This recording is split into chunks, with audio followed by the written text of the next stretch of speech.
Welcome to Sin and Fin, the Dugout Decision Show. Blue Jays baseball is upon us. I am so excited. We're here. This is it. This is the final week. Spring training is coming to an end. We battled through the offseason. We battled through spring training. Had the WBC, which was nice to watch, but Blue Jays baseball is coming back Friday night, opening day against the A's. What can I say, man? I mean, you see all the Jays stuff behind me. I'm here. We're ready. I'm excited. 2026, the season is upon us. Not gonna lie, it was a great offseason. It felt a lot shorter, and that's because we went so deep into the postseason, and it was great. So I hope we do the same thing this year. We have a few different things to talk about in this episode. We got some questions from you guys, which is great. We got some player projections. We got some like division outlook stuff, and we're just gonna cover all the bases really for the season. Yeah, and we know sort of what the roster is going to be like at this point, right? Like it's pretty clear who's the starting nine. We know what the pitchers are going to be based on the injuries. Like guys, we have Eric Lauer as our third starting pitcher in the rotation, which is kind of crazy. Not something we were hoping for probably in the offseason, but listen, the other guys that are injured will come back. We know what the bullpen mostly is going to shape out to be. But talking about roster construction, why don't we start there? We know what the bullpen is mostly going to look like. Guys like Jeff Hoffman, Tyler Rogers, Louis Varland, Mason Fluharty. We know these guys are going to be there. Who's filling out those last couple of bullpen spots? Just heard earlier today that Yariel Rodriguez will report to AAA, so he's not going to make the opening day roster. There's still some guys up in the air, even though as we're recording this, the last spring training game is being played. We still don't know who's going to make the end of the bullpen. Is it an Angel Bastardo? Is it a Spencer Miles? We've talked about these guys endlessly in the offseason and through spring training. Is it a Chase Lee? I don't know. Is it a Tommy Nance who's out of options? Where do you stand right now? Who do you think is making the last couple spots in the bullpen? Yeah, I mean, this was a very fun story a few weeks ago. We had Keegan Matheson on, got his take. He gave a boring answer. I don't think anyone will like any of the two Rule 5 guys will make it. But he said Spencer Miles could have the inside edge on the position. I don't think any of the guys make it. Like Keegan mentioned a few weeks back, I was like, come on, like one of the guys has to make it. But that they're both very raw. Angel Bastardo is coming off a major arm injury, and Spencer Miles has had, I think, many arm injuries, and they're very raw, just getting their command back. And do I want them to like try stuff out and be a project at the major league level? Not really. No. Like, do we have better options than them? Like, not necessarily. Like, I think they are fun projects for like a Colorado Rockies team who isn't competing for anything. They go out there, give a few innings, look really good, trade them at the deadline. But in our position, Chase Lee is I think has a 0 ERA. Like I think we were Yeah. talking before this. You said he's appeared in 6 games, uh, allowed no runs. He's been incredible. The one thing with him was he has options, which is great, but it just means that you probably won't start with a major league team just because you're very versatile, and we could use you later in the season. So I think Chase Lee has the inside edge there. I think a lot of the business was done a few days ago because Josh Kasevich was a big one. Is Josh Kasevich going to make the team? And that was pretty interesting. Didn't really go down to the wire, but it went pretty close. And he's going to start the season at AAA. I think he has a good shot at contributing in May or June. But with the bullpen, I think it's Chase Lee, Braden Fisher. I don't know if Tommy Nance makes it. I don't know. You're going to talk about him later, but yeah. So that's kind of my thoughts. Chase Lee and uh, Braden Fisher right now. I mean, we can't go fully off the Fangraphs projections or the depth chart that they have right here because I'll give you one thing that Fangraphs has right now is Eric Lauer starting 3 games in the entire 2026 Yeah. season. There's no way that's right. So we can't fully go based off the Fangraphs projections, but looking at the bullpen that they have slated right now for opening day, yeah, they have Tommy Nance in there and they have Angel Bastardo. So no Chase Lee in there, no Spencer Miles. You know what? I share a similar sentiment. I wouldn't mind the Chase Lee experiment, and I said this off camera too, that he could be a little sidekick to Tyler Rogers. Not going to go as low with the submarine action, but he's going to throw like 83, 84 with the heater, right? Throwing a little slider off that. But like you said, with the options, I think it does make sense that he's going to start in the minors, and maybe they give a guy like Tommy Nance as much as, and like you said, we'll get to that, what I think about Tommy Nance. But because he doesn't have options, he's probably a guy that starts in the bullpen. And then listen, if we get to like mid-May and it's just not working with Tommy Nance and he's got a 10 ERA, yeah, we'll see you later. that was kind of similar to like the Jacob Barnes, Richard Lovelady situation last year. That's kind of how that turned out. I think Lovelady didn't even make it through March. Barnes was gone by like mid-April. So that may be the case with Tommy Nance. Listen, if Tommy Nance has like a 1 ERA like he did last year, okay, cool. I don't see that happening. So yeah, maybe Chase Lee's a guy that comes in early May. Is it something like that? Is it mid-May? I wouldn't mind seeing that. Between the two Rule 5 picks, I don't know if they're both going to make it or is one of them going to make it. If I had to lean one way or the other, it's Bastardo over Miles. The Yeah. injury history that's there is an injury history, both of them. But I think Miles didn't throw more than like 10 or 20 innings professionally in a given year ever. Like, how is that a guy that's going to be sustainable in the bullpens? I don't think that happens. There's a little more upside with Bastardo. Maybe they try that. I don't know. And then with the lefties that you have in the bullpen, you're going to have a Flu Hardy and you're going to have a little in there, given now that Lauer's going to be in the rotation, eventually move back to the bullpen, probably when we have other guys coming back. Listen, I don't mind how this bullpen's shaping up. When I just mentioned some of those names that were in the bullpen last year, like Chad Green was one of our setup guys going into the year in 2025. So I like the way this bullpen is setting up. And like you mentioned with the bench, listen, I was a guy that said back in like February, David Schneider's not going to be on the roster. That might have been a little crazy. I don't know. Is he just the perfect guy to hit lefties off the bench? He might be, but I was thinking in the last couple of weeks that yeah, Josh Kasevich might be the guy. I mean, super utility guy. This is like an Ernie Clement type guy that can play everywhere in the infield. Throw him out in the outfield if you need to as well. He's probably a guy that we see. He's like the first man up. He's probably the new Leo Jimenez. I don't want to say he's never going to get playing time, but he's probably the next guy up if there's an injury. But aside from that, I don't mind how the starting nine is looking right now. I think there's a good balance with the power that we have in the lineup. You bring in a guy like Okamoto, but you're still keeping the defense. I think a big key to that is going to be Andres Gimenez at shortstop, right? So we have Dalton Varsho in the outfield. The defense is there, the power's there. The rotation, yes, a little hindered in the beginning, but listen, Cody Capons had a great spring training. So overall, I think there's no doubt that this roster is better in 2026 than it was going into 2025. Yeah, 100%. And I was doing a cool little analytics project as I always do, and it's for a Sports Performance Analytics thing that's going to go up late April. Super excited about it. And I was analyzing umpires and analyzing Okay. which players got screwed by umpires, which guys were favored by umpires, seeing if like veteran guys were more favored than younger guys. And I found that Davis Schneider was the 14th least favored player by an ump in all of 2025, which Oof. my interpretation of it is ABS is coming in. He's going to use that to his advantage. Chris Black did a great thread, and my research corroborated that. And I think David Schneider's going to get some more pitches to hit. I think he's got a pretty funky zone with his size, and I think I think he'll do well. And I'm not the biggest David Schneider guy, but I think he could have a solid season, and his role isn't a prominent one. You just have to hit lefties and be a versatile left fielder, second baseman. And yeah, you said it. I like this roster. I like it a lot. Some people think we're like a bat short. I don't necessarily think that. Dalton Varsho has been smashing the cover off the Oof. baseball, Killing and it. it's making my take from a few months back look really good, where I said he's going to hit the most homers for the Blue Jays in 2026. And man, I don't know. Vladdy's also looking incredible. Like I feel like we got the Rays and Blue Jays on in the background here, and what is it? It's 13-0 Oh and my God. in top five, and I feel like every guy is hitting their stride right now.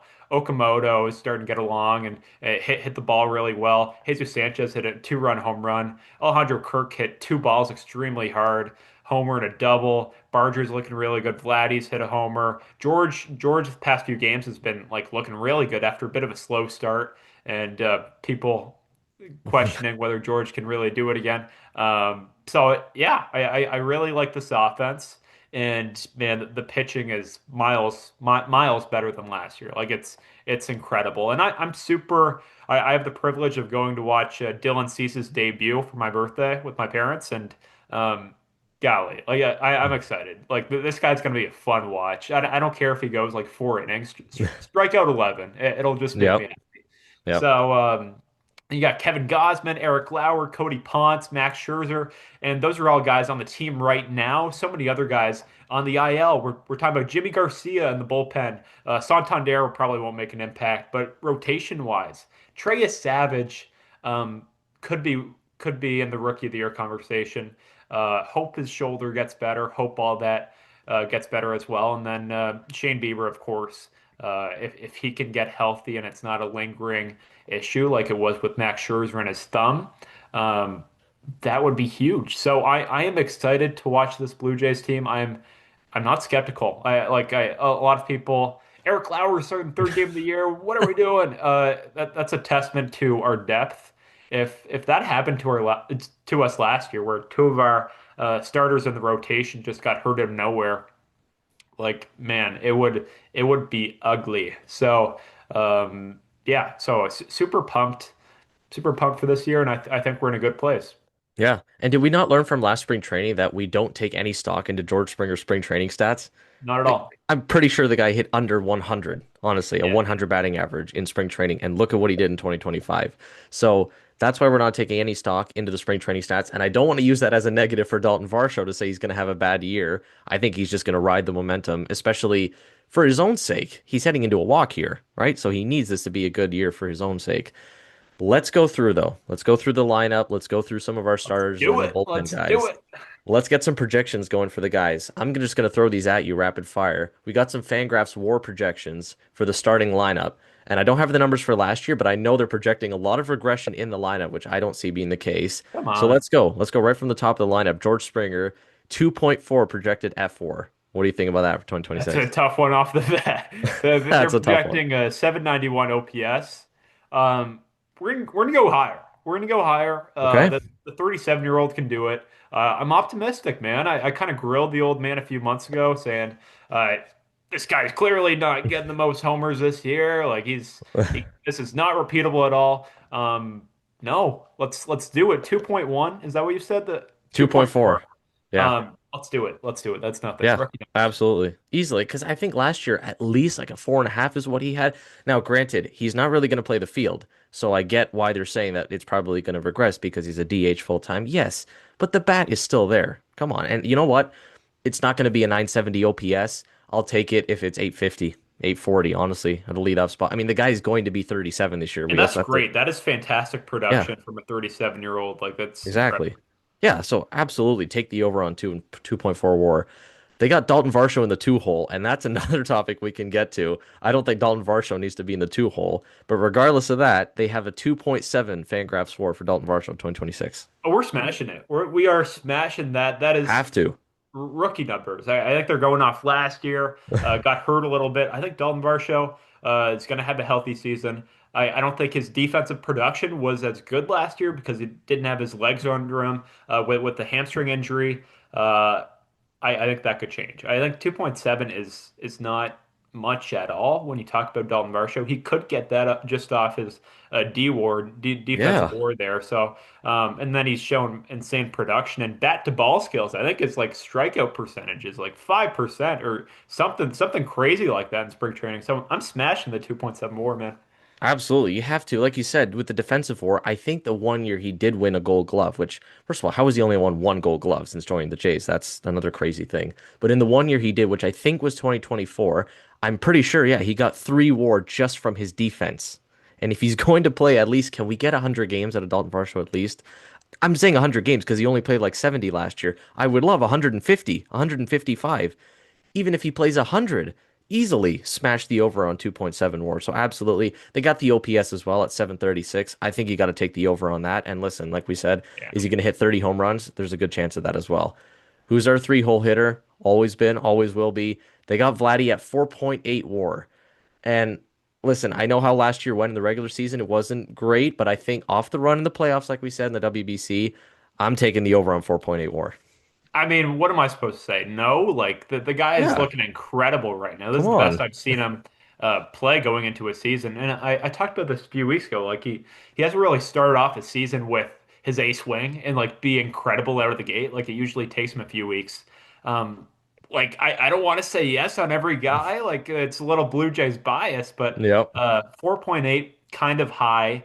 But I think Vladimir Guerrero Jr., like you said a few months back, is going to have an MVP season if it's not Aaron Judge. Yep. They got Addison Barger in the four hole. Listen, I'm a big Addison Barger guy. I think gonna have a great year, and we're gonna get to him later when we talk about some breakout players. But they got him at a 1.9 WAR. I think also, given the year he had last year, which is like a mid 700s OPS, put up 20 home runs, and didn't play the full year. He came up like mid-May. I think you give him full year, put him in right field. He doesn't have to bounce around now with third base and right field. Put him in right field. I'm taking over 1.9 WAR and I'm taking over a 756 OPS. Yeah, this one's tough for me. Well, 1.9 is not much at all, really.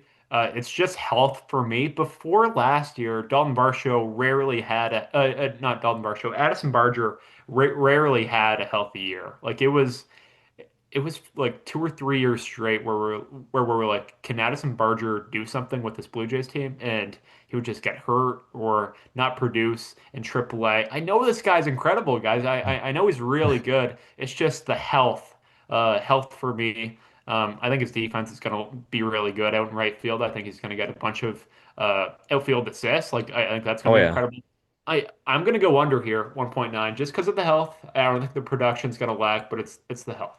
All right. Okay. I mean, I don't like it, but listen, I see what you're saying. I think the cannon in right field, like you said, that's really going to help out with his defense. And I'm not going to say he's going to have like a 3.5, but I could see maybe a 2.5, which would be over on the 1.9. Here's where I will finally take my first under. Alejandro Kirk, who's projected in the five hole at 4.9 WAR.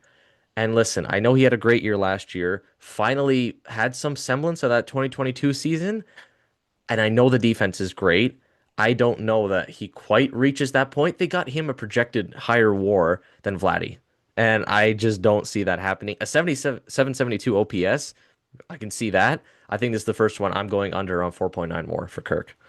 Yeah, it's a high number. 4.9 is really high, but Alejandro Kirk's defense is incredible. His blocking ability, framing ability, it's his framing is going to be a little tarnished with the implementation of the ABS system. But man, I can't do 4.9. So Yeah. I'm gonna go just under like 4.5, 4, because he like insane bat to ball skills and defensive abilities. I just don't Yeah. think he gets to 4.9. And listen, if he's at 4.5, even if he's at a 4, a 3.5, he's still arguably one of the top, I don't know, five? Do you want to call it that? Top three catcher? Like, aside from Cal Raleigh and Will Smith, Alejandro Kirk is up there now, especially after what we saw in Kirk's 2025 and the above playoffs. Raleigh, bro. Kirk's above there. Okay, Better clubhouse guy. Better clubhouse guy. that's a good point. That's another topic. But listen, like you said, he's a great clubhouse guy, and whatever war we get out of him, he's the guy we want in the backstop. Yeah. Defensively, offensively, Kirk is amazing. We love him. Sixth spot, they got Jesus Sanchez in there. Now, here's one thing to keep in mind. Jesus Sanchez is going to be playing left field. So they got the war at 1.3. And again, as much as I don't want to be too negative on Jesus Sanchez here, I could see him being like a one war player, honestly. And I think the bat could be great. Can you get 20 home runs out of him, like a 750 OPS? Yeah, that would be great. The defense is just not there, and I think that's going to hinder him. I'll go slightly under, like a 1 or 1.1. Yeah. Like I really want him to be good. That's the thing. Like I want Yeah. him to be so good, but he's projected more OPS than Dalton Varsho and still getting a 1.3 WAR. Yeah. I like I, I think I'm right there with you, like around 1.5. So um I want him to go up. So I'm gonna say higher actually, just because I want him to Okay. be like a really good player because Joey Loperfido, the stud, was traded for him. Yeah. Yeah. Yeah, and listen, the potential's there. You get him in there working with Pop. I think there's something that they can unlock there. The power potential is there. He's had a couple of years where he's had like 22, 23, 25 home runs. I don't know what happened in Houston. He said he didn't feel right being in Houston and he hit like 100 with the Astros. Get him working with Pop, and I think something could be figured out. The ex velos have been great. The results haven't necessarily been there in spring. Like he doesn't have a great overall stat line, but the exit velos are there when he connects with the ball. So yeah, I'd like to see him go over, but I'll take the 1.1, maybe one, something like that. The seven hole. I can't believe right now this guy's in the seven hole. And I think we asked Keegan when he was on the pod where he's going to be hitting by the end of the year. I think Kazuma Okamoto is going to be hitting either second or cleanup by the end of the year. And a 2.7 projected WAR. Call this Jay's bias, whatever you want. I'm taking the way over on that. I know he didn't have a great WBC. Okay. I know he didn't have a great WBC, but the track record is there in the NPB. And you can say, well, the NPB isn't the same as MLB. He's facing some darn good pitching over there, and he was in the past couple of years. There's highlights of him taking 100 deep off Yamamoto, off Sasaki. Yeah, Trevor Bauer used to be a Cy Young winner.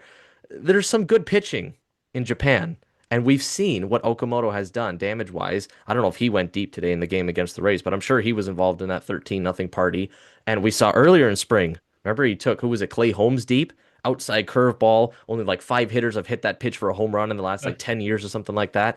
I'm all in on Okamoto. 3.5 WAR, whatever, 850 OPS. They got him at like a 780. I'm taking way over on Okamoto. I'm big on Okamoto this year. I was skeptical. I was skeptical. Saw that 2.7 and said, "Oh, I don't know, man. The defense could he struggle out of the gate just adjusting? 2.7 easy. Let's do it. Let's Yeah, do it. He's going to be awesome. He's going to be such a fun player to watch." absolutely. Ernie Clement in the 8 hole. This, again, another crazy one because against lefties, do you see Ernie higher up in the lineup? Is he like a David Schneider situation last year where they had Schneider hitting second against lefties? I don't know. Listen, if Ernie's your 8 hole hitter, I like where we're at. The one thing I know people are worried about is that Ernie didn't play a lot for the States. So is his timing going to be off? Is he really going to feel comfortable in the box? Because he really didn't get many at bats with the States, which he would have had regularly in spring if he stayed with the Jays. Regardless, I think Ernie's the perfect guy that can snap right back into it with that hit tool ability. The defense is incredible for Clement. I think this is like a gold glove year. Does he win it at the util position? Does he win it at second base? Because he'll be the full-time second baseman. 2.6 projected WAR. Easy. What do you have last year? Like 4.3? And we're going down to 2.6. Absolutely not. I'm taking easy over on that. At least 3.5 or higher for Clement for me. Yeah. I think that's a very easy one as well. 2.6. Like based off last year, looking at his regular season numbers, I could get on board with 2.6, but then what he did in the postseason, and Yeah. yeah, I trust him and his defensive abilities at second base as well. So I think 2.6 is a pretty easy one, and he's going to be fun to watch. Like just full season of Ernie Yeah. Clement, full time Ernie Clement, unlike last year, it was kind of platooning with Jimenez. That's going to be fun to watch. Yeah. Love it that he gets a full-time role. Speaking of Jimenez, the 9 hole hitter, Agent Zero, 2.8 WAR. And I don't have the stats for last year, but I'm pretty sure he was hovering around a 1. And granted, injury plagued season, horrible with the bat. 2.8. I mean, I don't think he's ever going to reach the heights of like 7.5 WAR that he had in 2022. I don't Oh think we're my ever seeing goodness. that again. 2.8, I think easily, just like a guy like Dalton Varsho. Can he get 2.5 just from his defense? Yes, if he stays healthy. Struggled with some injuries last year, but I think if he stays healthy, the defense alone gets him 2.5, and surely he can put up at least a 1 WAR with the bat. That puts him at like 3.5. So I'm taking the over on Jimenez. I'm gonna go no here. I like Andres Jimenez with the glove. Insane player. I was looking at his age just now. I can't believe he's 27 years old. I feel like he's like 31. Like I Yeah. can't get over that. But anyways, I like with the bat. I just haven't seen enough. Like the postseason and the series with the Mariners. I was talking to a guy this morning. Like he was incredible. He was incredible. Um, but I can't get to 2.8. 2.8 is a pretty high number. So I'm going to say lower. I think he's going to contribute like a lot defensively. It's just what you can provide offensively that can Yeah. kind of balance that out a little bit. And listen, with the bat, if we can get anything better than like a 590 OPS, even Yeah. a 650, anything, we'll take that in the 9 spot. Because again, the defense is going to be heightened at shortstop. The value is going to be way more there compared to second base. Let's move to the starters now. Again, the Let's do starting it. rotation heading into the season is not what we want it to look like at the end of the year. Okay. I love Eric Lauer, the fact that he's going to have a bit of a role. He's going to get some starts early in the year, but come playoff time, Eric Lauer can't be your 3 starter. We know the first 2 guys, the top rotation, Kevin Gausman, Dylan Cease, they're going to be there all year long. And especially come playoff time, we need those guys there. Let's start with Gausman, though, who's getting finally, we talked about this in our last pod, the opening day nod, finally getting that in what could be his last year with the Jays. We don't know. I'd like for them to do an extension after this season, bring him back for a couple of years, do like a Chris Bassett type deal, but we don't know. All we know is that at this point, he's entering his walk year. And for Kevin Gausman entering his age 35 season, projected 3 WAR and a 3.88 ERA. The ERA, honestly, I can see hovering around that. I don't think he's going to reach his peak of like 2023 when he had like 250 strikeouts and a low 3 ERA. I could see him hovering around like a 3.5. And the WAR, I think this is spot on. I don't know if I'd go over under. I think a 3 is pretty accurate. Maybe he's slightly over. He's like a 3.2, but I think they have it on the head for Gosman. Yeah, and like I like looking at how they made up that war. So 3.88 at 182 innings. I'm going to go over. I think it's closer to 3.5. I don't want to say 4 because he threw so many innings last year. Yeah, Like true. what was it, like 230 altogether? Crazy. Like Yeah. it was pretty nuts. I watched an interview of him yesterday, talking to a reporter saying he's like, I thought I was going to feel like garbage just at this point, and he's like, I feel great. So I think that's promising, and he's not a guy that gets hurt. We talked No. about this. He was hurt at the start of last season, at the start of the season a few years ago. Yeah. But I think he gets over that. And as well with this little segment here, we're gonna do the top five starters. Yep. So because there's like 8 or 9 guys in the mix here. Yeah. So we're gonna do Gosman, Cease, Ponce, and then I have Trey Savage and Shane Bieber's fan graphs here on the side. Yeah, absolutely. So let's move to Dylan Cease, your guy that you're going to see. What an amazing birthday gift that should be. And like you said, even if he only goes 3 or 4 innings, he better punch out 12 and be throwing 102. That's right. Listen, 3.7 WAR. I know this is going to sound crazy based on the track record, and oh, he had a 4.5 ERA last year, and you got to take the under.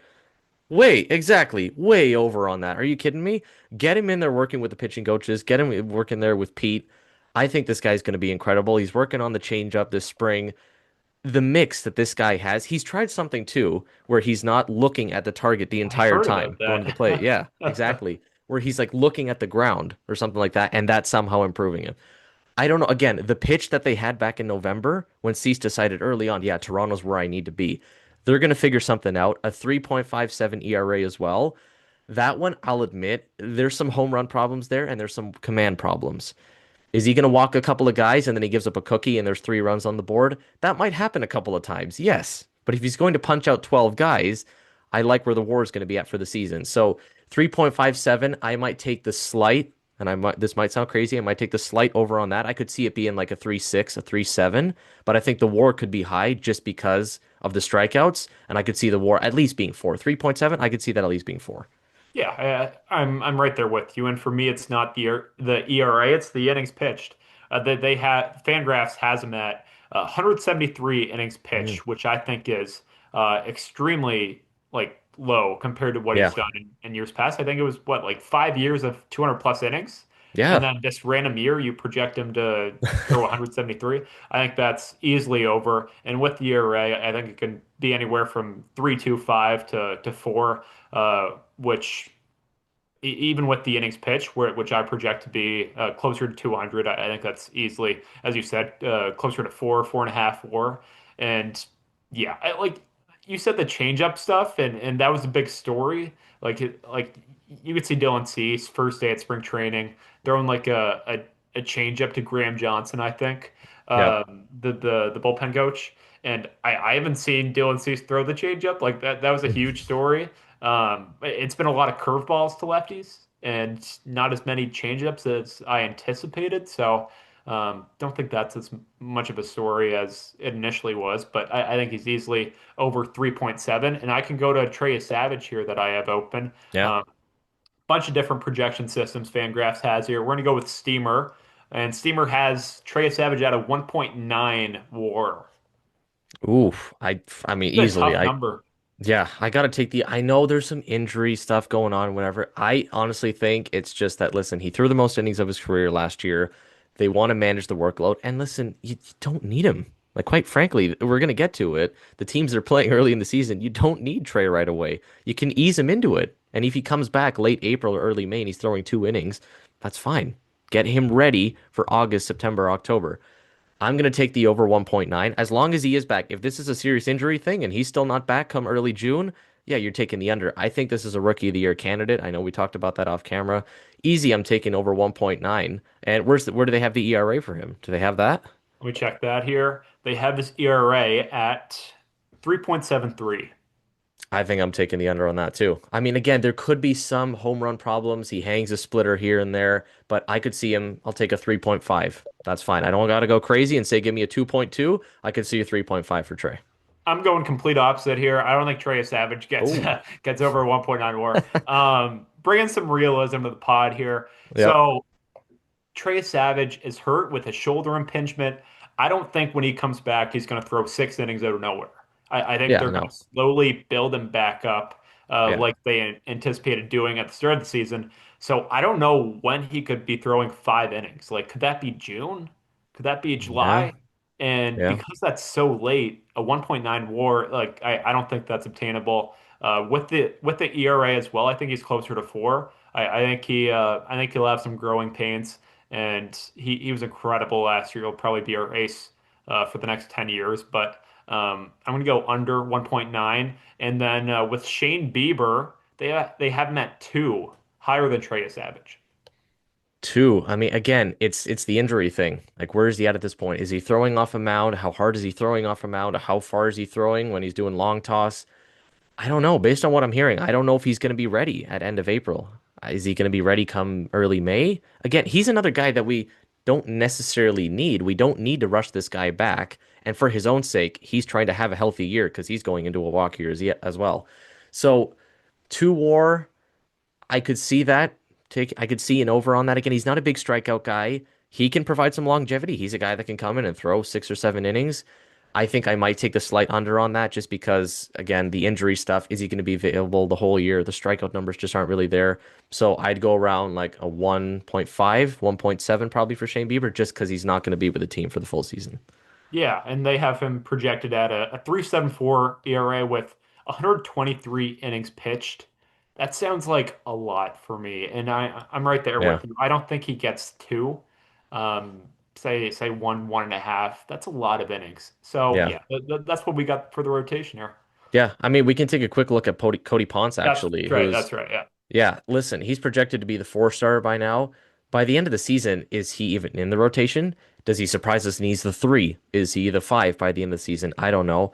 Fangraphs has him at a 2.1 WAR, making 23 starts only, so they don't project him to be in the rotation for the entire year, making 32 starts a year like the other guys, like a Gosman and a Cease. 4.05 ERA and a 2.1 WAR for Cody Ponce. Yeah, can't do that. 2.1, it's a little high for me. I don't know. But looking at the way they accumulated the WAR here, it's 154 innings pitched with a 4.05 ERA. Uh, like I think that's very obtainable. So in my head, I'm like, I don't think a 2.1 WAR, but then in reality, I think he's going to give us a lot of innings.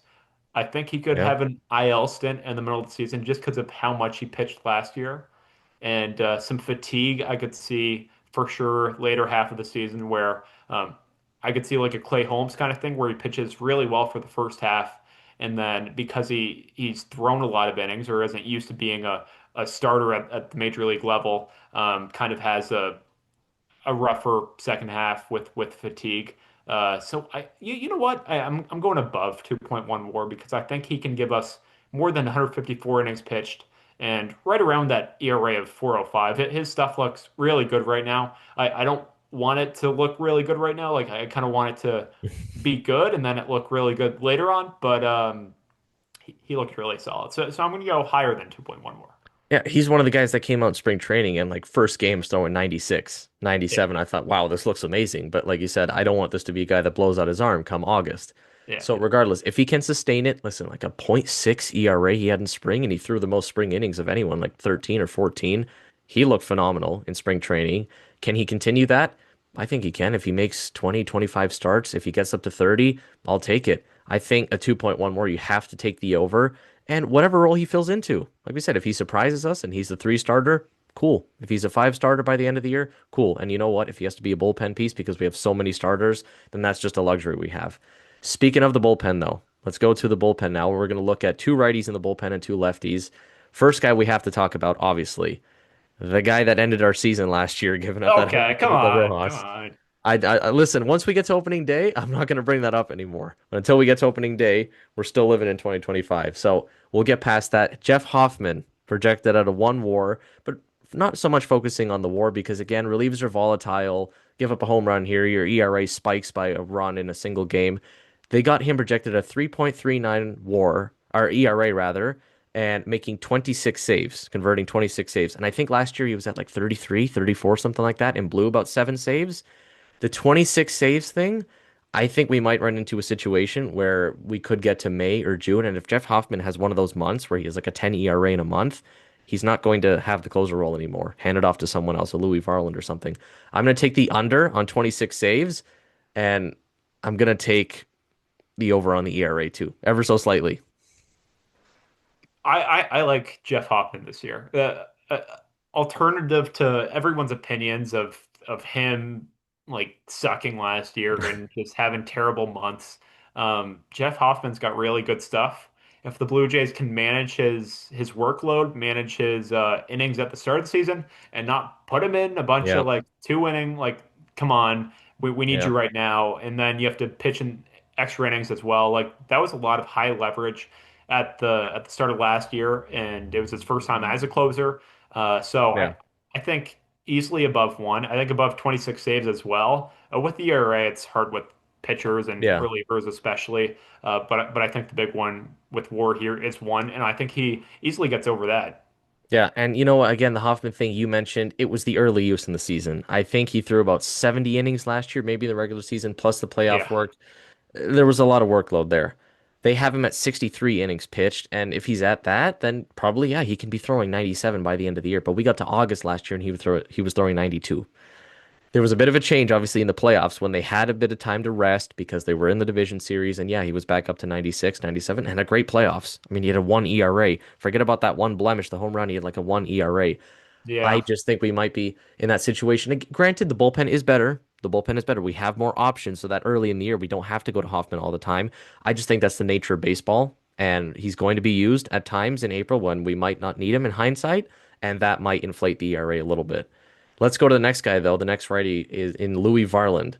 And when I was talking about the saves, saying that Jeff Hoffman might enter that situation where come mid-June, maybe he's not converting the saves. He has a couple blown saves. I think Louis, and I've been saying this all offseason, I think Louis is the next guy up that could fill into that closer role if we need a replacement. So take over on the two saves for Louis Varland. I think easy. Give him at least like 5, 8. Maybe he can convert this season. And a 3.51 ERA.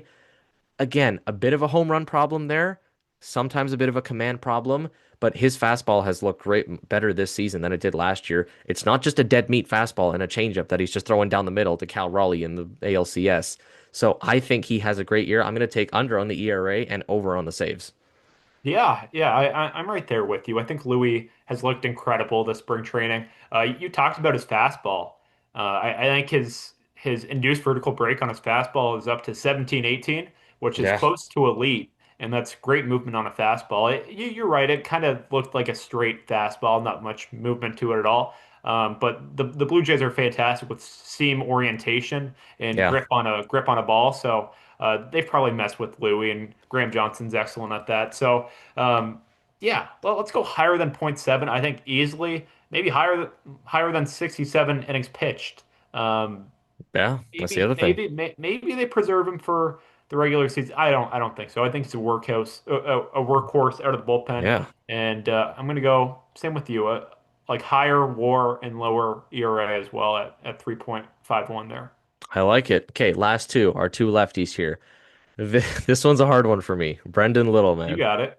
After the things I said about Brendan Little last year, wanting him gone, I don't know, send him to the sun, everything, the way he was pitching in the playoffs, something's changed in spring training. He's throwing 98. I don't know where that came from. He tried a new fastball. He's not throwing a sinker anymore. It's a straight heater. Brendan Little was like 93, 94 last year. Where did 98 come from? I mean, that's incredible. I still don't want to jump too far ahead of myself. They have Brendan Little at a 3.57 ERA, 54 innings pitched, not going to get any saves, point 0.2 WAR. It's tough because he's a guy again that can run into the problems with the command issues, serve up a cookie, and 3 runs are on the board, and that's going to inflate his ERA. Again, all relievers are volatile, but he's obviously vulnerable to that because he really struggles with the command.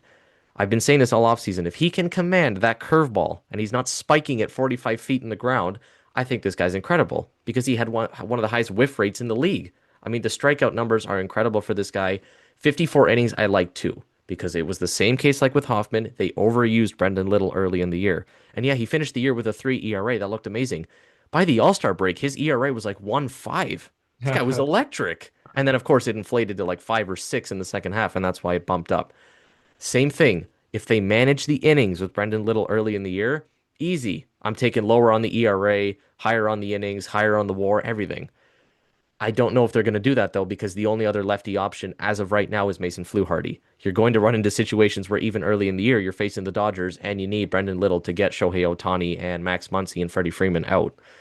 So I want to say that the ERA is going to be higher than 3.57. Could be like a 3.7, 3.8 just because of the workload. And I hate to say it as well, the innings I think are going to be over 54. They're going to use them quite a bit. Yeah, yeah, I'm right there with you. You hit the nail on the head there. I think with point two WAR easily above that, he's looked like a different pitcher. Like he really has. I saw a video of him doing like biomechanics stuff, working on his fastball, like fully reconstructing Yeah. his delivery and motion and things like that. So I think he's above point two WAR.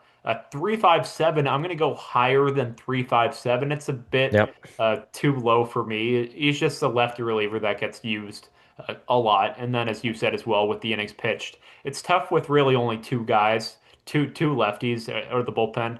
And I mean, there's some other guys that can get lefties out.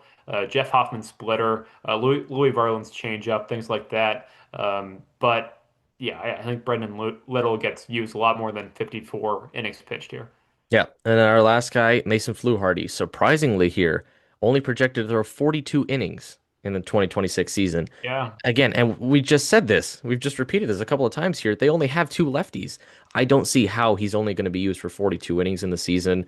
Again, is trying out a sinker, a changeup. I don't know what it is in spring, but he needed that secondary pitch because everything he has goes inside to righties, right? Everything is spinning. He's got a cutter and he's got a slider. If he can figure out consistently that sinker, changeup, whatever it is, I'm taking over on the 42 innings and a 3.93 ERA. I'd take the under on that, honestly. And not too under.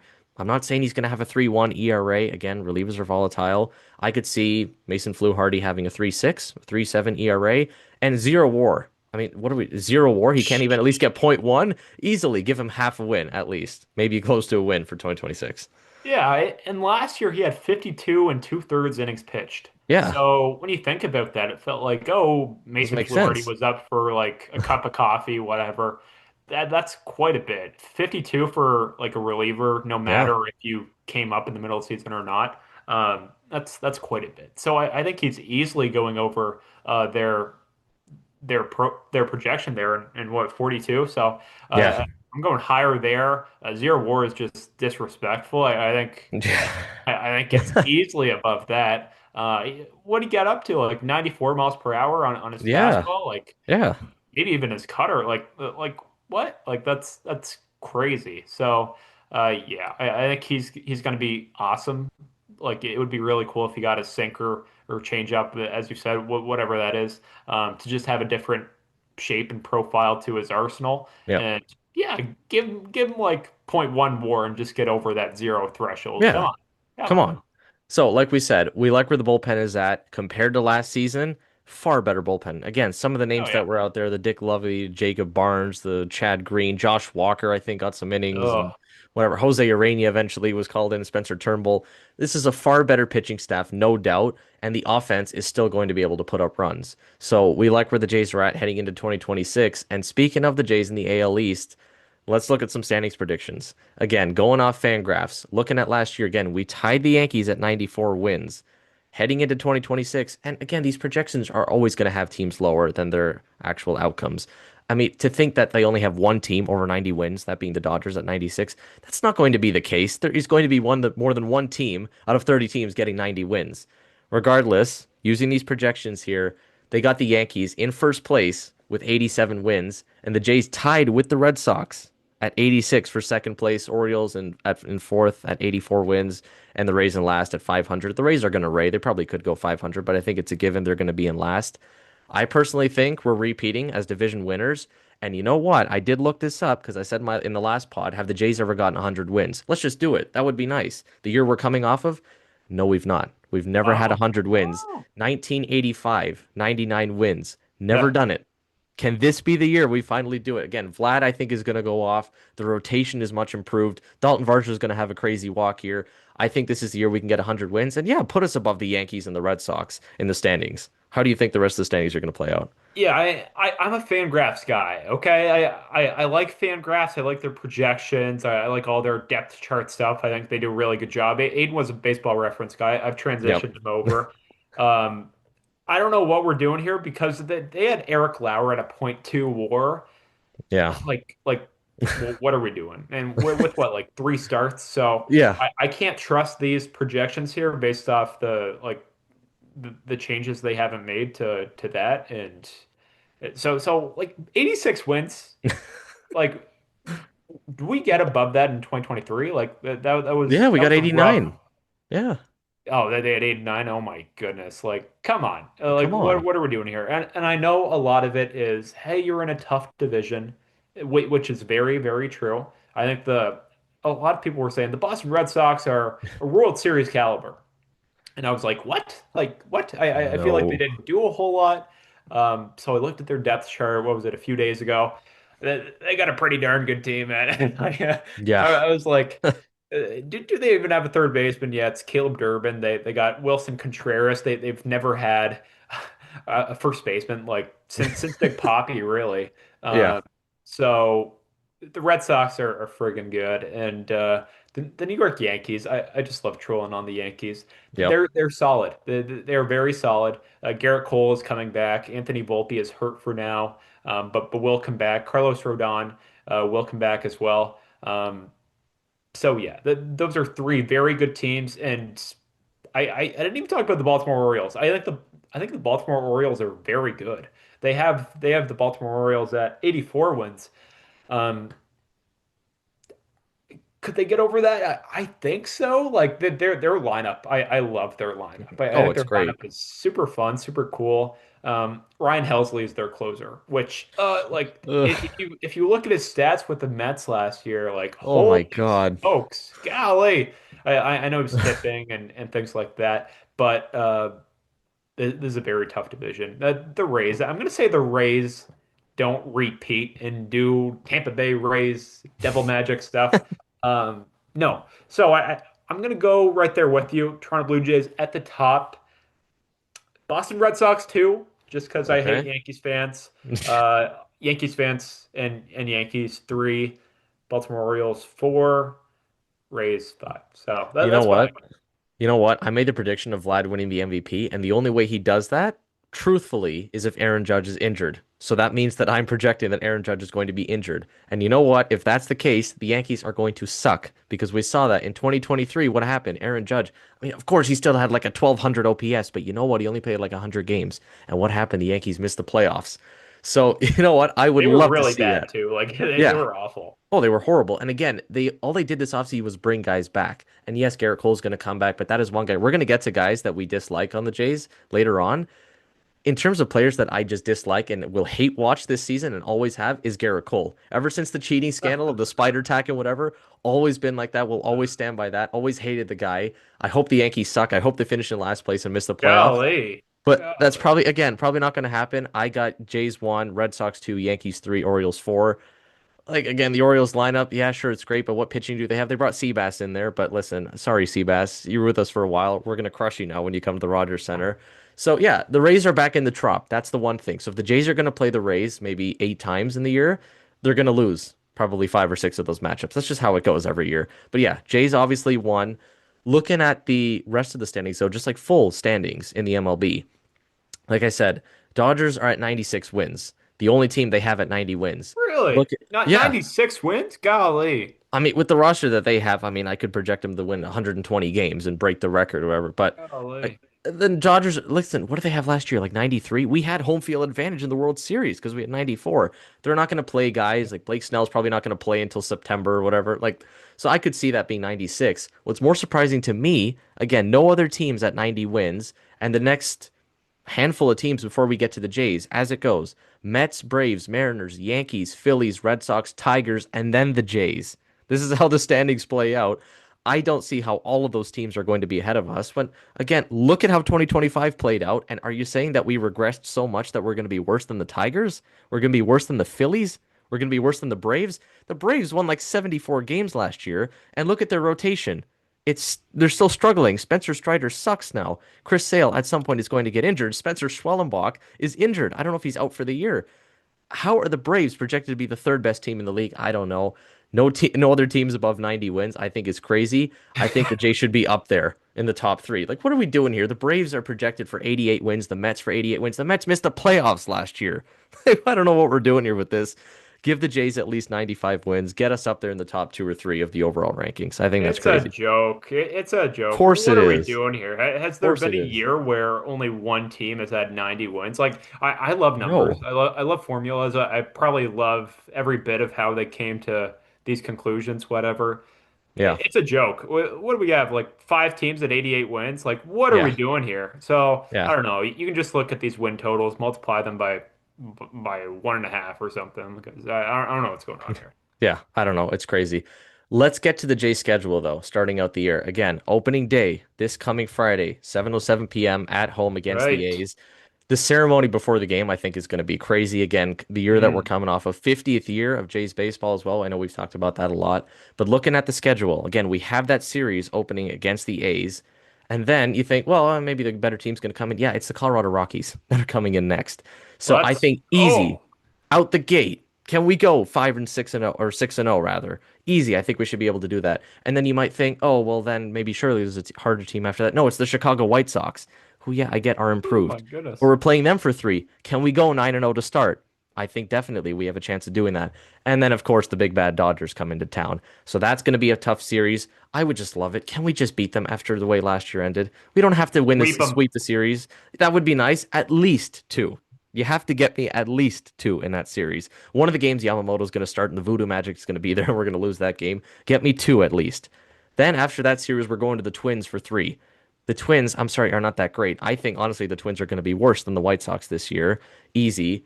Then looking at the rest of the month, you got the Brewers, you got the Diamondbacks. The Angels are really not that good. That's four games right there. You should take those four. The Guardians and the Red Sox to finish out the month.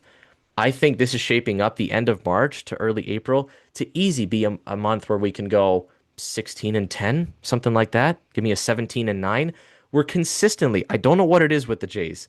We're consistently 2025, 24, 23. Every year we do this. We're sub 500 in April. And then we get to May and then, oh, we maybe start figuring things out. And then June, we really figure it out out of the gate, given the schedule, can it finally happen for once where we have a good April and come June, we don't have to worry about, oh, are we going to be in sell mode or are we going to actually buy at the trade deadline? Give me like a 17 and 9, 16 and 10 start, and I like the way April's shaping up for us.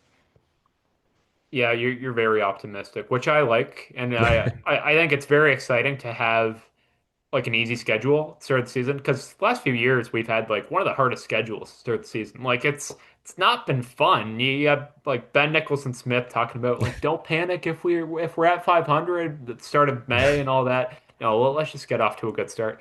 From a logistics standpoint, um, our rotation is not the best right now, just with guys injured.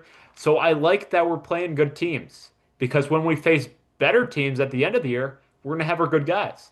Hopefully, Yeah, hopefully all of it just kind of like all works out and yeah, it's all going to be okay and we have a good rotation. But as of right now, from a logistics standpoint, I like that we're facing really bad teams. Like the yeah. A's aren't a really bad team. I think the A's have like a super cool, fun lineup. Oh, Just their yeah, pitching really.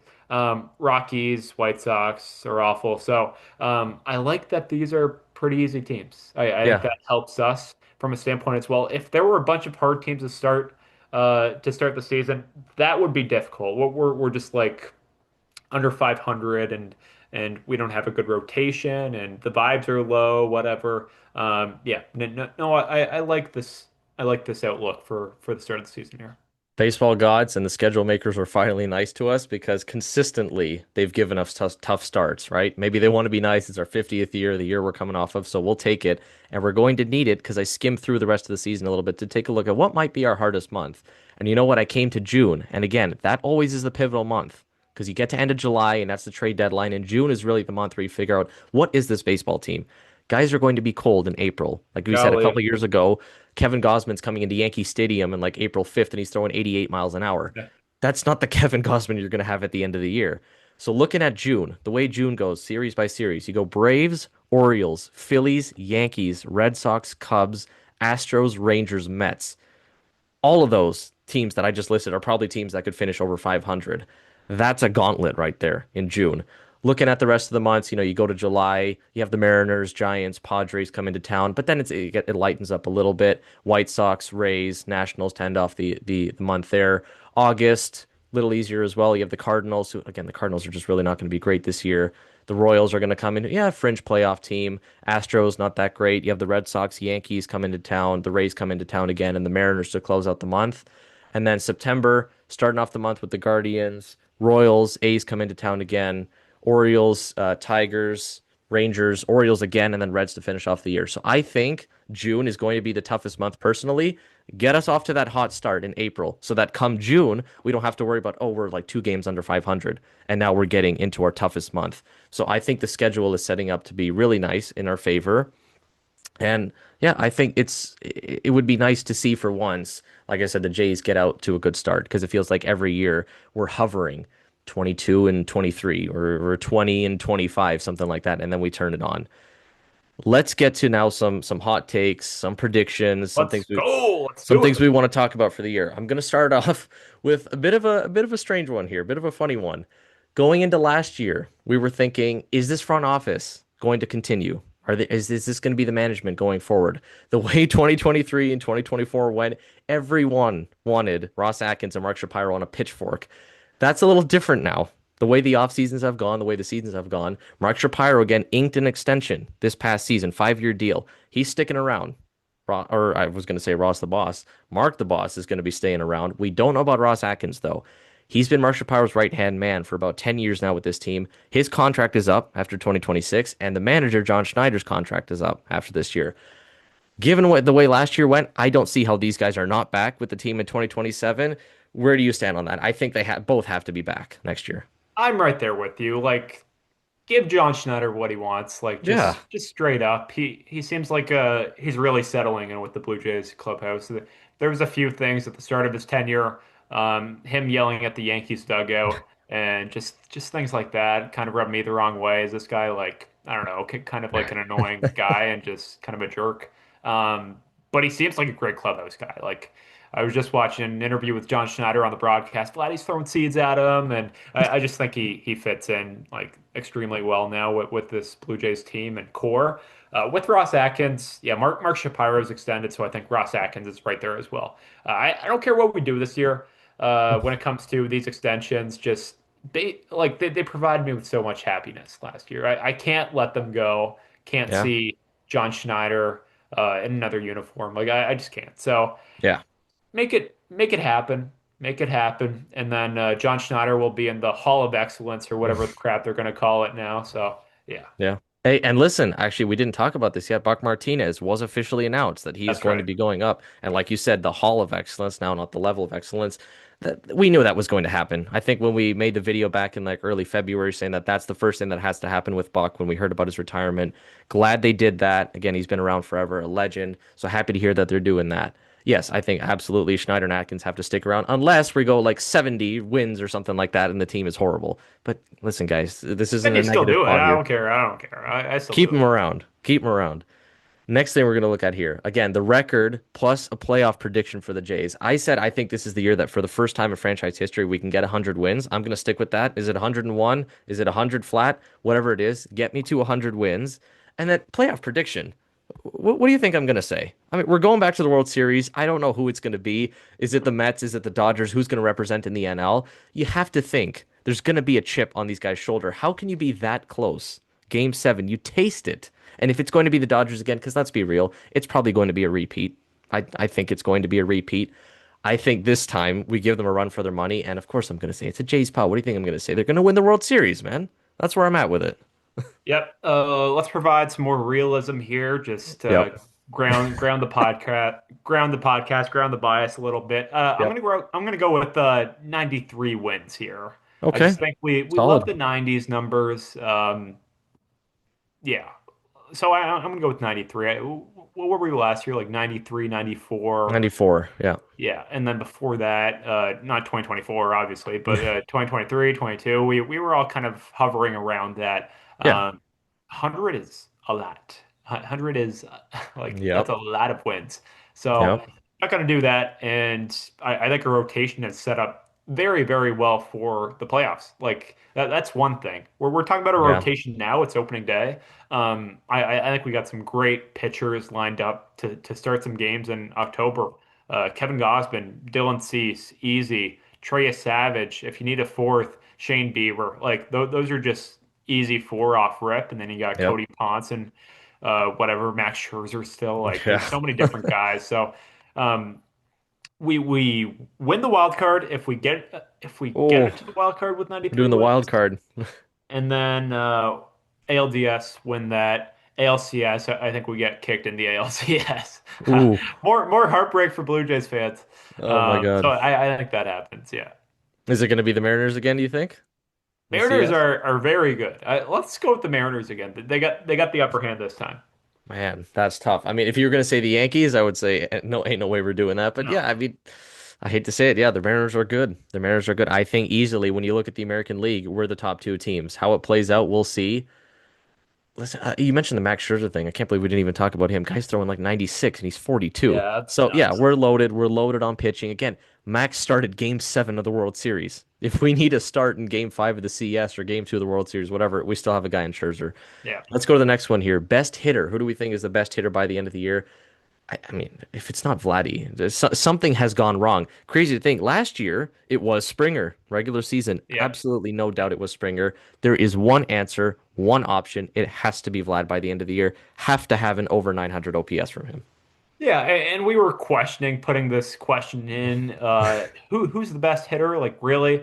And I was like, we just got to talk about Vladdy. Vladdy is too good to just kind of shoo off. Yeah, I'm going to go with Vladimir Guerrero Jr. as well. He's extremely good, and like saw that at the WBC. Like he was incredible. Like just carrying. He was the best hitter on Team DR. Like yeah. him and Caminero right there. So. Um, yeah, Vladdy. I know it's a dumb question, but we just got to talk about Vladdy because he's so stinking good, and we got him for 14 years. And we talk about feeling the heartbreak and having a chip on your shoulder. Do you think there is anyone on the Jays roster that doesn't have more of a chip on their shoulder than Vlad? Tasted the heartbreak Jeff in the World Hoffman. Series. I mean, yeah, okay, maybe Jeff Hoffman, but you know what? He showed up to camp wearing an LA hoodie, so I don't know what he's feeling. Is he a traitor? I don't know. Oh man. We know that Vlad feels it. Vlad has said endlessly he wants to be there. He shows the heart for the team. Tasted the heartbreak in the World Series, and then again tasted it after going off. And you see how much fun the DR is having. They lose the way they do on a bad strike three call, and they lose to the States. And you know how bad the Dominican wanted to win. Both of those things combined, I think Vlad comes in and he's storming out the gate. I don't think we see this thing with Vlad again. Like last year, I don't think Vlad hit a home run until like mid-April, end of April Same thing kind of with your thing. guy Bo.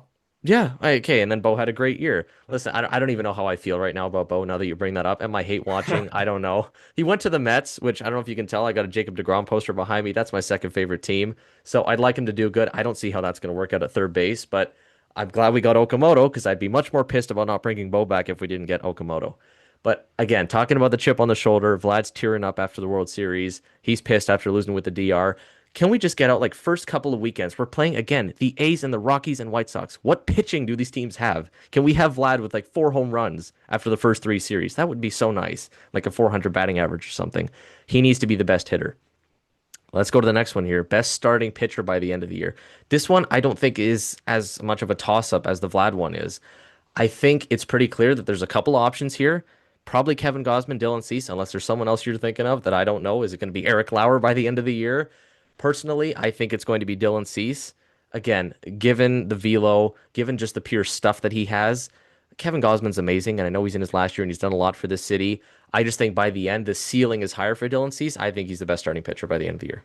It's hard not to go with Dylan Cease and two kind of you said not a shoe in, but it's a pretty easy one. Like Yeah. Dylan Cease is incredible. Strikeout numbers are awesome.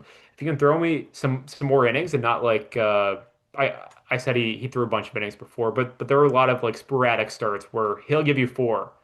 he'll give you five and just mess up your bullpen. Like, don't do that, please.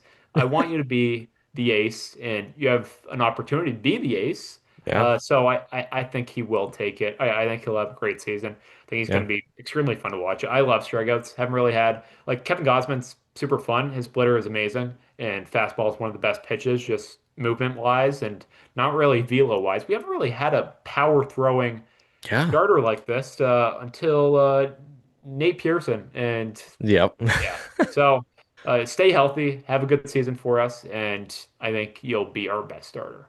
Love it. Let's go to the next one. Again, such a volatile position.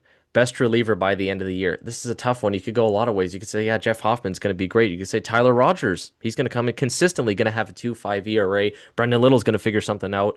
For me, best reliever by the end of the year. Again, I've talked about this guy all off season, and he's still warming up in the bullpen. I think Louis Varland is going to be the best reliever by the end of the year. And I think there is a world where, again, I've said this before, he assumes the closing role by the end of the season. We just talked about guys that can throw gas.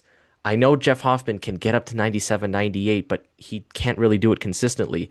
Louis broke the record for most games pitched in a single playoff run and was still throwing 100 by game 7 of the World Series. So that's my pick. I think he can sustain it with a better fastball and better overall arsenal that he has this year. I think Louis is the best reliever by the end of the year in the pen.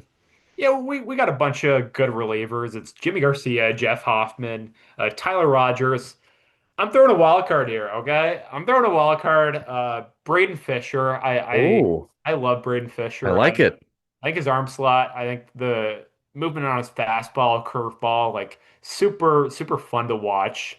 And could he be the guy closing games? He's a super ramped up reliever. I love watching him. So I think Braden Fisher is going to have a heck of a year. Him and Fluharty really had really solid rookie years last year, but I think he's even better this year and could have Yeah. some saves just like you predict and project Louis Varland to have.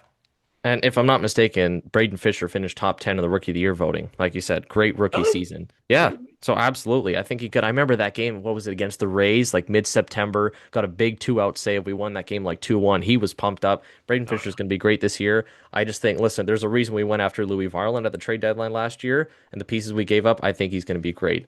Let's move to our next one here and a breakout player who we think is going to be for the Jays.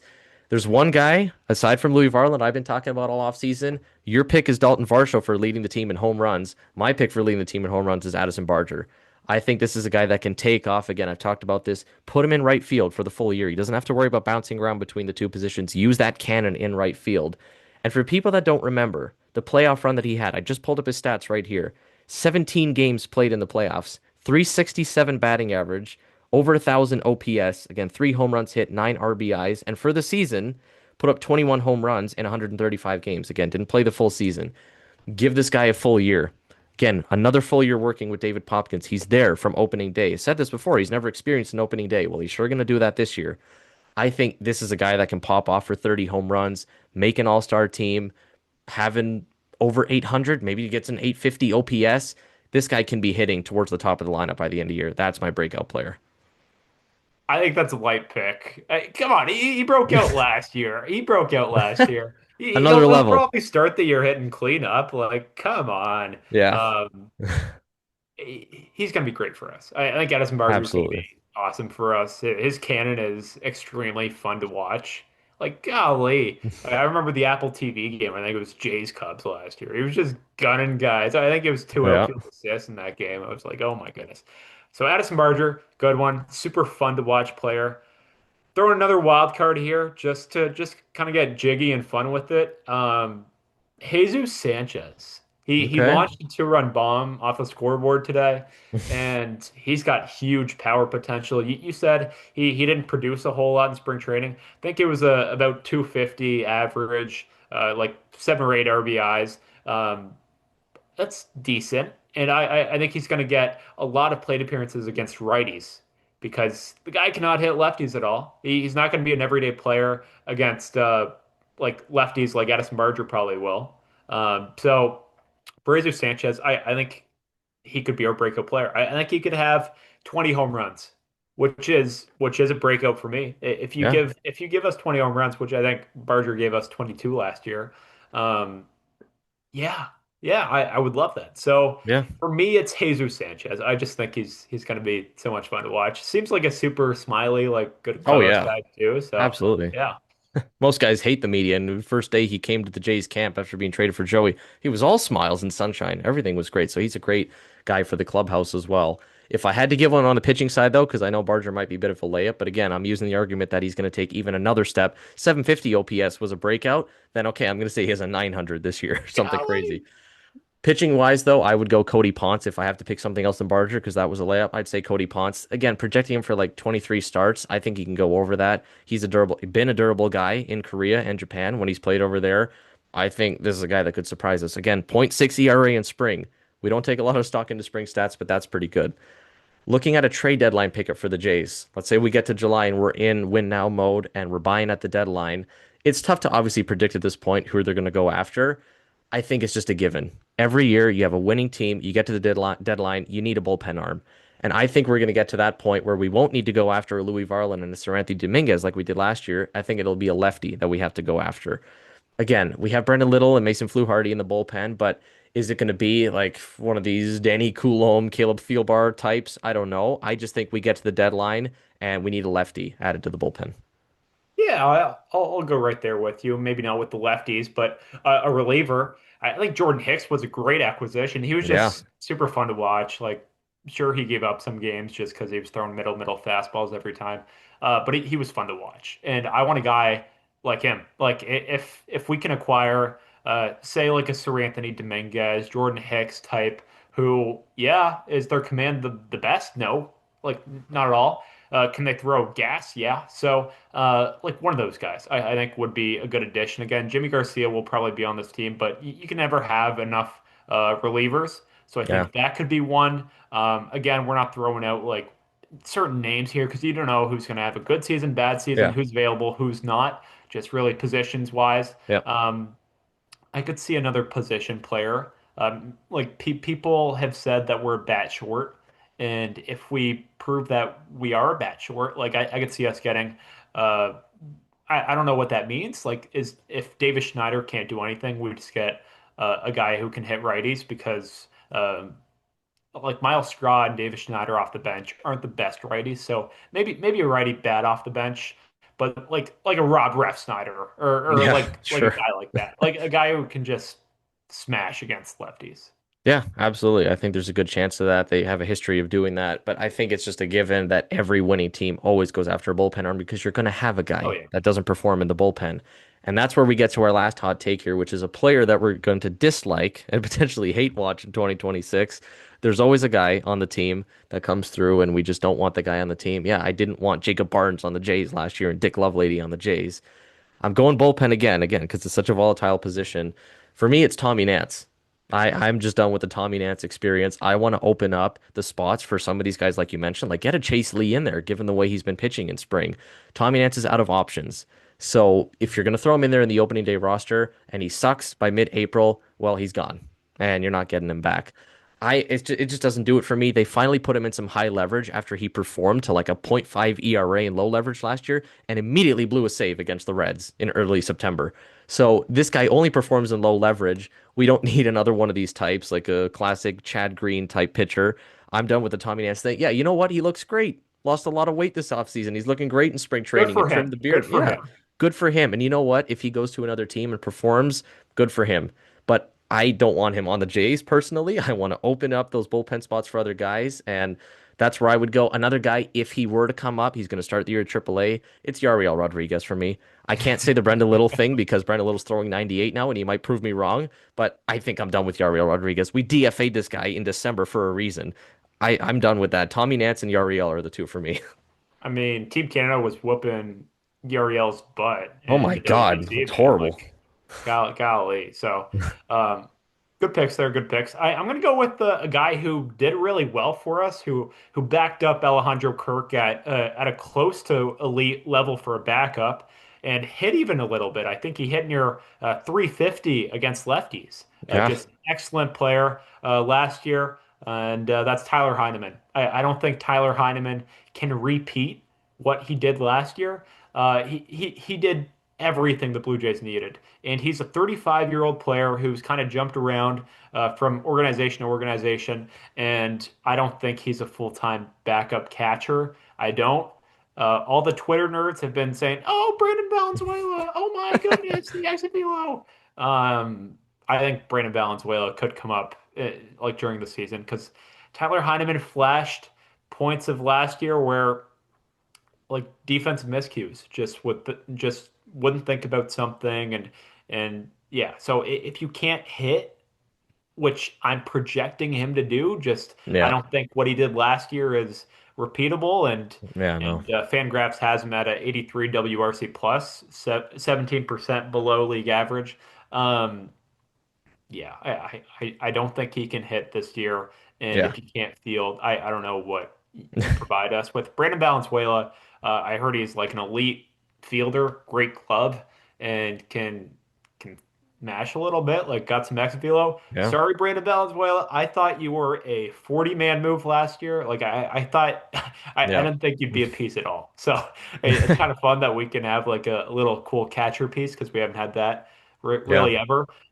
So with Tyler, I'm sorry, Tyler, you're probably a great guy. Seem like a great guy, magician, but Yeah, I I was don't gonna think say. you can continue what you did last year, this year. Sorry about. There's a couple things he can do, and you mentioned the Magic there, and that's going to be good for the clubhouse. There's another thing he can do, pulling a one of one signed Nick Kurtz card. Yeah, He just did that the other day. What are the odds of that? Maybe that's just the Magic. I don't know. Tyler Hyman has the Magic, and it's a guy like Miles Straw. Like you could say, well, what value is Miles Straw bringing? Yeah, he's good late in the game for defense, but the emphasis last year was he's such a good clubhouse guy. So I guess that's why they keep him around. Like every year they do this with Tyler Heineman. That last year was, I think, the first full year where they kept him the whole year. yeah. But in like I remember 2022, 23, Oh they'd yeah, have him for a couple of months. They DFA him. They pick him up on waivers in September, and he's back. So that might be the case. Maybe they had enough of him in May. Say, okay, Valenzuela, you're up, and then waiver wire season comes around in September, and all right, Tyler Hyman, you're back. So who fair knows? prediction. That's Yeah. yeah, it's fair. So let's finish off here with our questions and some hot takes from Yeah. some of our listeners here. Coming in first from Nolan Phelan from the Brock baseball team. A little bit of a two-piece question here, and these are some loaded ones. If the J season goes wrong, why? And if the season goes right, why? I'll start off here. If it goes right, obviously everything is clicking. The pitching staff is working, the offense is hitting, but I think the emphasis will be the pitching. Like we said, we can expect, I think, a little bit of regression with the offense, a little bit. How is that going to be supplemented? I think the pitching. Dylan Cease performs to his potential. Kevin Gausman has a great last year. Cody Ponce breaks out in his first year with the Jays. I think it's the pitching staff, the loaded pitching staff that we have would be the reason why the season goes right. And if the season goes wrong, I mean, obviously, just translation, the pitching goes horribly wrong. But I think, yeah, if the season goes wrong, it's going to be the offense. I think the offense, there is a world where, again, you have guys like Andres Jimenez at the bottom of the lineup, and maybe Okamoto doesn't pan out, and George Springer just collapses, and Alejandro Kirk's not that great. I don't know. I don't know. And Vlad goes back to like a 750 OPS or Oh, something. come on. No, no, this is a Yeah, we're nightmare. not doing that. But if I have to give a reason, because that's the question we're being posed here, if I have to give the reason of why the season goes wrong, I think for me it's offense. If it goes right, it's pitching. Yeah, I have the exact same thing. I'll talk about it here. First of all, thank you, Nolan, for this question. I was Yep. at practice this morning, just asking Joe Kennedy about a question. Nolan pops out of nowhere with this question immediately. So appreciate you, Nolan. Real solid guy. And if the season goes wrong, yeah, I think Gaden touched on it. Our rotation at the start of the season can't suffice, and or it's gonna get into our bullpen because of our Yeah. lack of rotation depth, and it'll look ugly. We're gonna lose to poor teams at the start of the season, and then we're behind there. And so that's what I could have nightmares about there if the season goes poorly and 2024 is reincarnated. That's what I see. And also if our hitting doesn't like line up to what we expect. Uh yeah. So I think that's a pretty standard one, but the rotation is pretty scarce right now. And if a guy gets hurt from the rotation, that could look ugly. And then as we saw last year with our six-man rotation, it really took a bite out of our bullpen. And if our guys can't give us innings, I think that'll do the same. If the season's awesome, if it goes right, our guys mash. Vlad Yeah, is incredible. Vlad is MVP level, carrying his production from the World Baseball Classic, and Okamoto is awesome. Like there's so many possible like players who can just be outstanding this year, and there's also some risk to those players as well. But if the season goes right, I think all of those guys just have amazing seasons hitting wise, and then pitching. If we can be if we can just have innings and be real solid, if our bullpen can be solid. And yeah, I think that's the key to success for the Blue Jays in 2026. absolutely. Let's get to our second one here, which is coming from Jake Bowman saying that Addison Barger will be an all-star. And thank you, Jake, for the question. And I Yeah. absolutely love this take because if I haven't made it already clear that I think Addison Barger is going to be great, and no, he's not just a layup as a breakout pick. I think he's going to take it to another level. If 750 OPS was a breakout year last year, then put me in for an 850 OPS with 35 home runs. I think he's going to be amazing. And again, in my prediction video back in December, I said that this is an all-star pick. Guys like Ernie Clement and other guys that could step up. Barger's one of those guys. Again, if he could be hitting cleanup by the end of the year, he's opening the season probably hitting cleanup. So I think easy, he's hitting cleanup by the end of the year. Pencil it in. I think he's going to be an all-star. Again, the 30 plus home runs, the 850 OPS, and yes, he is a breakout player for me. Yeah, like I think Addison Barger could have a really good year as well. Like I think that's a if Addison Barger is awesome this year, like that is amazing. That's such a cool story. I Yeah. think he wasn't a high pick at all, and he kind of worked his way through the minor leagues, Vancouver, and got hurt in Double A and Triple A, and would be a super fun story. And also, Jake, thank you for this question. I know Jake has a Jose Barrios City Connect jersey. He probably bought with Mm. his own money. So prayers go out to Jake. Oh, But geez. thank you for this question. I think that would be amazing if Addison Barger just is awesome. Yeah, love it. Love to hear it. Last one we're going to close out here with, and The Christian, you're going to best like one, the this best one. one. Coming from your guy Luke Parrott saying, "Do the Jays go back to the World Series?" I think we know how we're going to answer this one. And if so, Christian, are you going with him again to the World Series?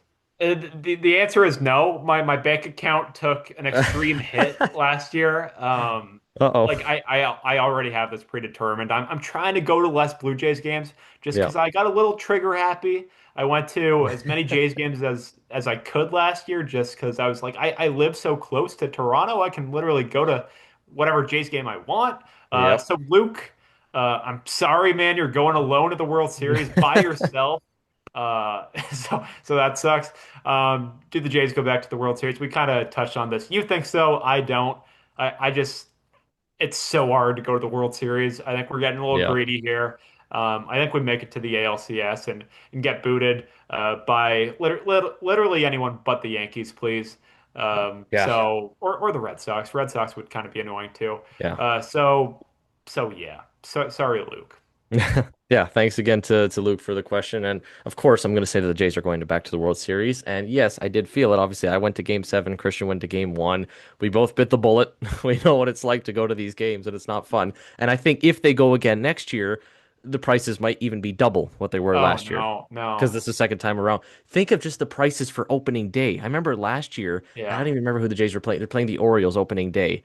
There were like 25,000 fans. And I think by the second series of the season, it was the Nationals. And on a Monday night, I don't even know that we could get 20,000 people into the stadium. It was like 15,000, something like that. It's totally different this year. I mean, you look at the prices for opening day, and it's the A's of all teams. Like if this was the Dodgers, I'd get it even more so. It's the A's. And still look at the prices for opening day. They're Like crazy. 350, 400 Oh my bucks. God, it's crazy. And you're talking 500 level at that point. So can only imagine what it's going to look like by the World Series. But regardless, whether we're there or not, obviously we want them to win. I know what your prediction is. And of course, I'm going to say that the Jays are going to World Series. Whatever happens, we're really excited for the season to be here. For all you out there, whether you're going to be at the game or watching from home, tune on your TV, 7 p.m. Friday night. I'm so excited, man. I mean, you see all the J stuff here. I'm so excited. This is setting up to be one of the most exciting years since like what, 2015, 2016? Because that's what it feels like, right? Like 2015 we had the taste and then 2016 was great. Going into last year it didn't feel like that. We were coming off a crap 2024 year. So the vibes are through the roof. Make sure you tune in. Make sure to like, subscribe, comment your thoughts down below. Let us know how you're feeling about the J season. Are you like us? Are you feeling great for 2026? Let us know all that and stay tuned for more Jays content coming your way during the season. Yeah, it should be incredible. The Jays do a fantastic job with their ceremonies, and uh, just all that kind of jazz. And I think it'll be a lot of fun just watching that first game, first series. It's just wonderful having baseball back, isn't it, Aiden? Yep, absolutely love it. As always, thank you for tuning in and go Jays.